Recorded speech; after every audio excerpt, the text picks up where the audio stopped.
Eurozone ministers agreed to provide loans of nearly $200 billion to save Greece from bankruptcy. Why should this bailout work when a previous one failed? And in accepting the stringent conditions attached, has Greece surrendered control of its own economy? This is Inside Story.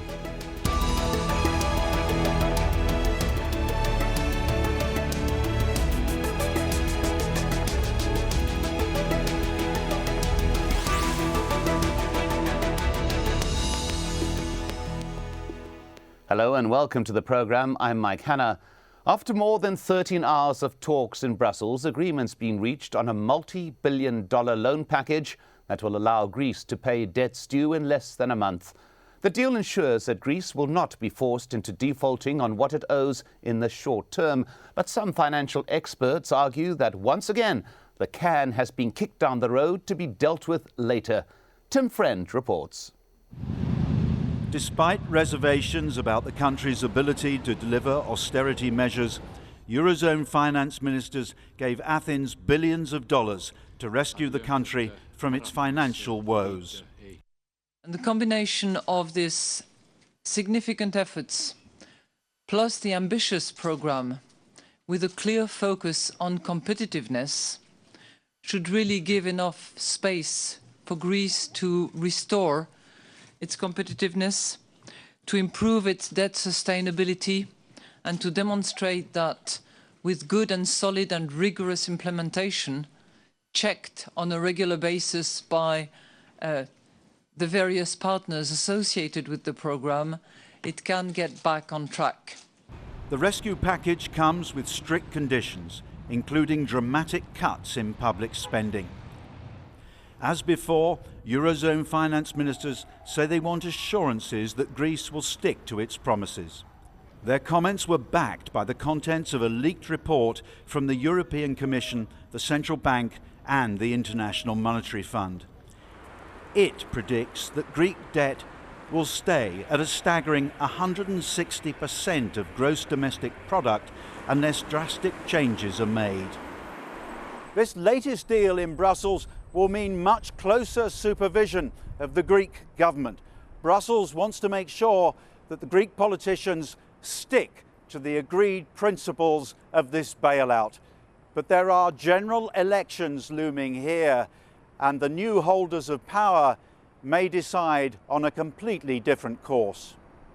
The new belt-tightening measures have not found favour on the Greek streets, where there's little optimism. I don't see light on the horizon. Unfortunately, no matter how many loans we receive, if we don't stand on our own 2 feet, we will never see a recovery in Greece. Discontent over the austerity measures, coupled with the size of the latest $170 billion loan, has many thinking that the country's merely putting off the inevitable default. And with Greece among the smaller economies of the Eurozone, all eyes are now on what will be next for other member countries with weaker economies.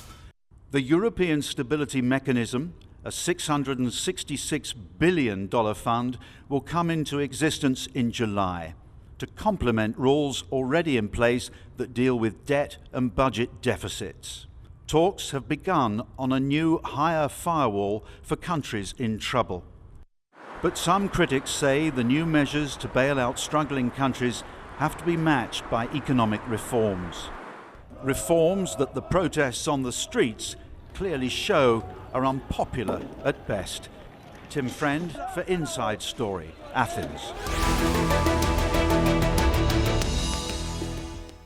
So what exactly have the Eurozone finance ministers come up with? They've agreed to this: a second $170 billion loan to stop Greece defaulting on its massive debts next month. Private creditors will take on bigger losses or haircuts, losing 53% on the original price of the bonds they bought. Greece will have to reduce its debt to around 121% of its gross domestic product, or GDP, by 2020. This means a reduction of some 40% in the existing figure, which many experts say simply cannot be done. And all of this will mean further budget cuts, which are already deeply unpopular with the Greek people. So to what extent will the second bailout rescue Greece's shattered economy, and at what cost? And How is this going to impact on Greece's internal politics? To answer these questions, we're joined by our guests, all from Athens. Fokion Zaimis, a small business owner. Vicky Pryce, a Greek-born economist and the former head of the UK Government Economic Service. And joining us via broadband, Constantine Michalos, an economist and president of the Athens Chamber of Commerce and Industry. Welcome to you all. Let's start with Constantine Michalos. What's your immediate reaction to this deal? Well, first of all, I don't think that no one was surprised in the agreement that the Eurozone finance ministers reached in the early hours of this morning. Once this rescue package had been ratified by the Greek parliament about a week ago, it was a done deal. However, this is a rescue package that, by common admission, both by Greek politicians, including Prime Minister Papademos, and also European leaders, which include President Sarkozy, is a bad deal. It was reached at gunpoint, if you like, as far as the Greek government is concerned. However, we all recognize that now this is the law of the country. We must abide by this rescue package. However, this government, or indeed the new government that will emerge from the snap election that will take place in the next 6 to 8 weeks, must work around this particular rescue package in order to enhance growth measures and in order to reduce as much as possible the austerity levels, because austerity on top of austerity will not do the trick, and try to find ways to stimulate the economy. Because I've said it often in the past, if you keep on milking a cow without feeding it, you're not going to end up with a desired result. Well, there's a lot of things there that we will get into. But Vicky Pryce, I want to pick up on one thing that was said there, a bad deal. Was it ever going to be anything other than a bad deal? Well, I think it's the best deal that Greece could get right now, because as we know from the discussions in the last few weeks, there seemed to be an increasing resentment by the other countries in the Eurozone that Greece didn't seem to be prepared to compromise and negotiate, and also wasn't actually doing the things that they were expected to have done even after the first bailout package was agreed. So there was a bit of concern that actually sort of implementation of anything that Greece might sign up to may just not happen. So in the end, they agreed, of course, with the current sort of new bailout sort of conditions. But of course, for the Eurozone, it was much more important to keep Greece in and try and ensure that they continue to at least move down the path of trying to achieve fiscal consolidation than it would have been to let Greece leave the euro. And of course, that would have had implications in terms of their positions in Europe. And I think this is an overriding issue in the negotiations. I think everyone wanted Greece to stay in. So the deal that they finally got was such that actually ensures that at least there is a breathing space to keep Greece out of becoming bankrupt overnight, if you like. But there is a lot to build on. I do agree with the previous comment that growth is going to be of the essence. Well, Fokion Zaimis, whose interest is this deal ultimately in? Is it in the interest of the Greek people, small business people like yourself, for example? Well, I believe that we had to choose between the bad and the worst scenario. And we chose the bad scenario, but there was no other choice, I believe. Furthermore, I believe that there are some positive measures in these new laws voted last Sunday by the Greek Parliament. I'm not talking about the austerity program. I'm talking about the restructuring of the economy, the downsizing of the public sector, and the try to release the burdens from the private sector. And the lowering of the taxes. If these measures do go on, and we have to wait and see, then maybe we will have some better days in Greece. Well, the interesting points that you make, that there are some advantages. Constantine Michalos, some have said that what you have here is a new Thatcherism being imposed on a Greek economy. We've heard reference there to a cutting down of the public service, a cutting down on health investment, all these issues, a greater degree of privatization and massive deregulation. Are these actually going to be benefits that emerge out of what was a looming disaster, do you believe? Well, if I can take up on, for example, the privatization scheme, this is a discussion that has been taking place over the last 7 to 8 years here in Greece, and we've lost considerable valuable time with no action from either this government, the previous government, or even the government before that. Unfortunately, values today, as a result of this European or rather global crisis that we're living through, are considerably less than those that we were experiencing, let's say, 3 or 5 years ago. However, this is out of necessity now that we have to actually progress with the privatization scheme, primarily because we need to reduce the fiscal deficit, and therefore the private sector will have to take over. And secondly, there has to be other growth measures that must be incorporated in this deal. For example, we have provided the current government with a proposal concerning the special economic zones.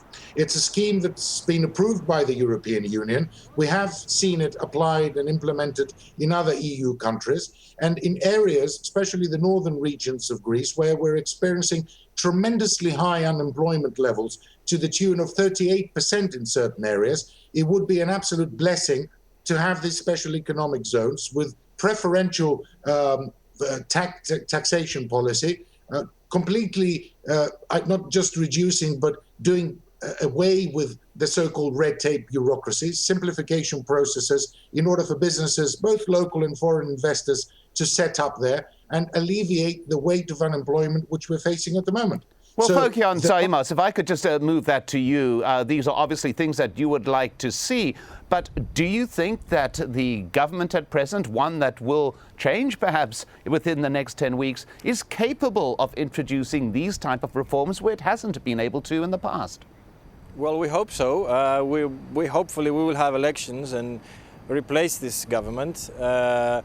We're hoping that maybe new people would like to enter the politics, maybe new parties, new political organizations, new lobby groups maybe, to push towards that directions. I believe that we have a political problem in Greece. The political system has a very low credibility, and in order to proceed with these tough measures, you need to have credible political personnel, and I think we are lacking of that right now. So hopefully there will be an inflow of new people in, hopefully from the private sector towards the political system. The parties have to change. There's a huge debate going on whether they will survive, the major parties will survive this economic crisis. We'll have to wait and see. Well, Vicky Pryce, is there the danger perhaps that if we do get that new influx, as we heard there from Fokion Zaimis, that they will not stick to this deal? Well, there's always a danger that that will happen, but I'm suspecting that we might end up with some sort of coalition government, which is going to be buying in quite a lot of the different factions around Greece right now. And that may well be quite a good deal, because at least there'll be some guarantee that things will actually move forward. We've got to remember that what has actually happened as a result of this bailout package is that Greece's debt has been reduced quite significantly. The important thing is to ensure that the measures that have been agreed are pushed forward so that we ensure that A, debt is continuing to be repaid, and B, that in fact we are achieving a reduction in every year in the both deficit as percentage of GDP and also the actual debt to GDP ratio. That makes Greece credible again, and they can actually turn back to the markets and borrow again. The real question is, if it doesn't happen, we might well end up with yet another need to look at further haircut for the private investors, but also possibly for the ECB and some of the public investors in Greece. That fear will not go away for a while until we see what the shape of the new government is. Well, talking about the government, let's just listen briefly to the Greek Prime Minister, Lucas Papademos, reacting to the second tranche of the bailout agreement. This is what he had to say. It won't be an exaggeration to say that today is a historic day for the Greek economy. With today's decisions, we are given an opportunity to move towards more stable conditions, to reduce the uncertainty which has affected the economic activity and enhance confidence in the prospects of the Greek economy. In this way, the adjustment process of the economy can be facilitated, and also better conditions for its recovery can be provided and new jobs can be created. Well, Constantine Michalos, there we heard new jobs can be created coming from the Prime Minister. Now, one of the conditions, for example, is a reduction in the minimum wage. Now, the economists from the IMF, from the European Bank, from the EU are arguing that reducing that minimum wage will actually lead to greater employment. But there are economists within Greece who say exactly the opposite. What's your view of these conditions that are being attached to this deal? Well, the social parties here in Greece made it quite clear approximately 3 weeks ago to the government and Mr. Papademos that the actual wage packet, the minimum wage packet, doesn't constitute a top priority for businesses here in Greece. We should be looking at other issues concerning the wage packet, which is the national insurance scheme, for example, and the national insurance obligations that employers have. That is an issue that we should be looking. We should be looking also at the flexibility, the flexicurity of our labor system here in Greece. But the actual minimum wage packet, it's not per se a problem. So what we have now, following this ratification of the rescue package, is youngsters from 18, the critical age groups of 18 to 25, entering the job market perhaps for the first time, will be earning on a monthly basis in their pockets 400 euros.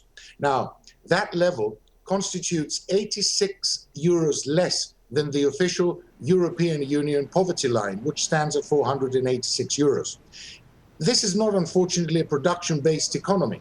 We're a service industry economy, and in some cases not as good as we could have been in that field. However, when you've got most of your goods and services imported from third countries with a very, very high taxation, as has developed over the last 2 years, you've got constantly increasing prices on the one hand, constantly decreasing incomes on the other. So you can imagine that consumer demand is completely shattered. So this is the reason why we have to invent and design ways for Greece to become again productive. Unfortunately, due to the erroneous decisions taken by successive governments over the last 30 years, we have almost completely deindustrialized our economy.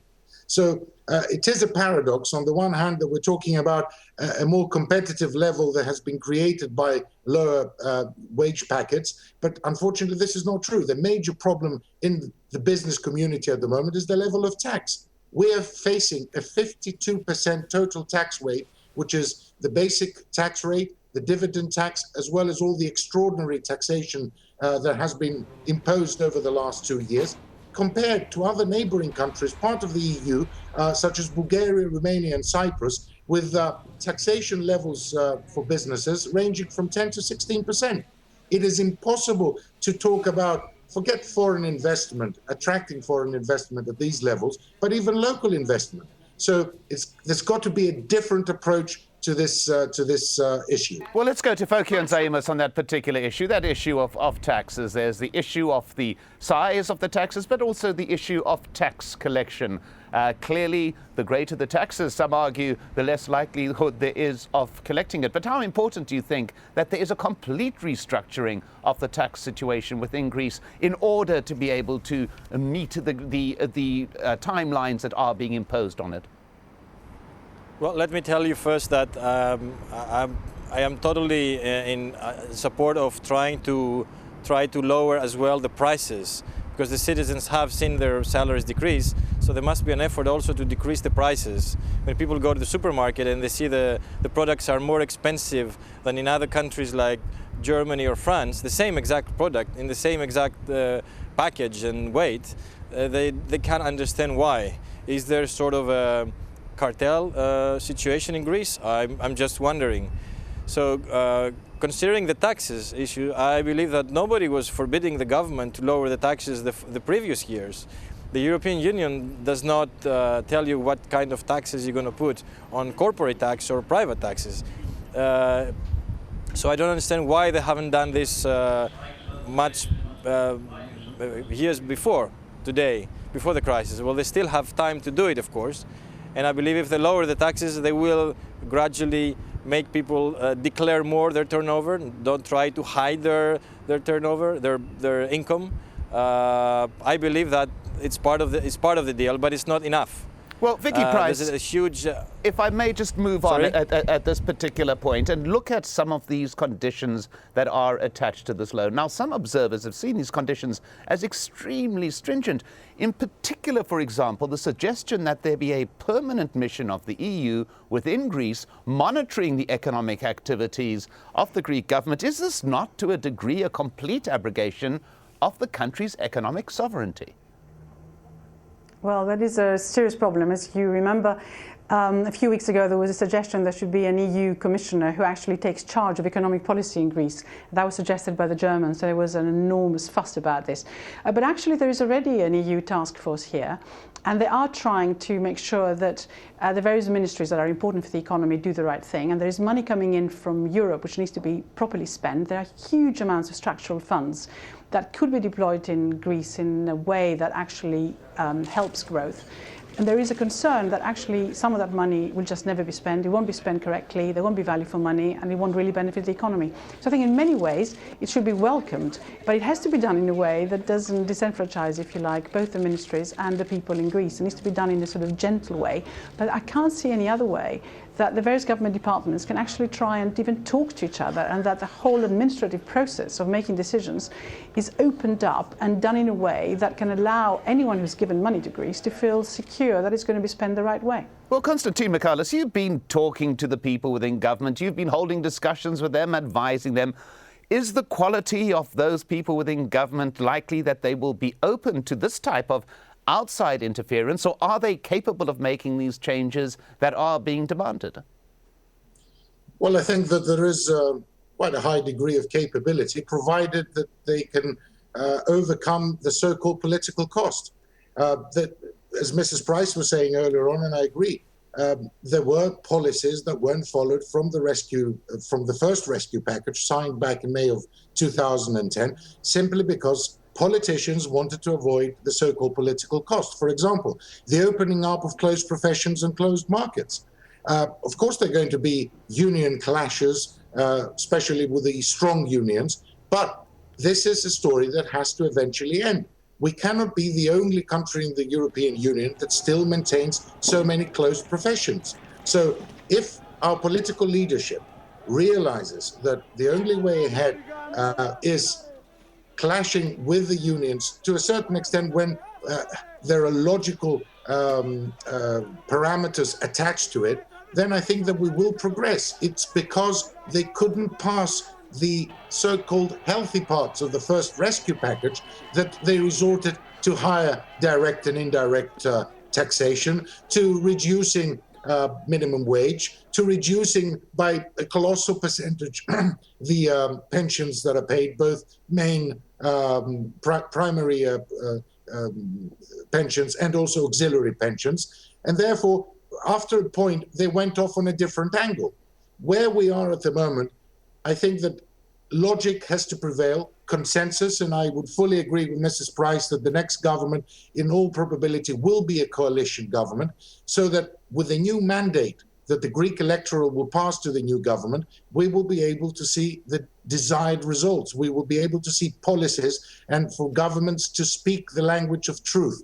This is what a lot of Greek people resented, is that they were not given the truth. I remind you, Mr. Papandreou, in his pre-electoral period back in 2009, was advocating that he's going to increase the minimum wage. He was advocating that there was money around in order to finance the various projects that the PASOK party had in mind. This was not true, and it became very much apparent in the first 3 months of Mr. Papandreou's government. And this is exactly what people resent. Let's just get a very final point from Fokion Zaimis on that particular issue. Are you confident, or are you hopeful that the emerging out of that parliament will be a greater degree of responsibility and a greater degree of responsibility to the Greek people themselves? I believe so. I believe we have to trust new people. I believe that the professional politicians that have led us to this dreadful economic situation have to go aside, retire, write a book, do something else in their life. And new people have to come in from the private sector, people who have worked hard in their life to make a living. And we have to trust them. And I believe that they will lead Greece to a more developed situation. The economy will develop much, much better, I believe. Well, on that particular note, we'll have to come to an end. But thank you so much to our guests, Fokion Zaimis, Vicky Pryce, Thank you very much. and Constantine Michalos. And thank you very much for joining us on this edition of Inside Story. If you want to send us your feedback, just email your thoughts to us at insidestory@aljazeera.net. I'm Mike Hanna. Thanks for watching. Goodbye for now.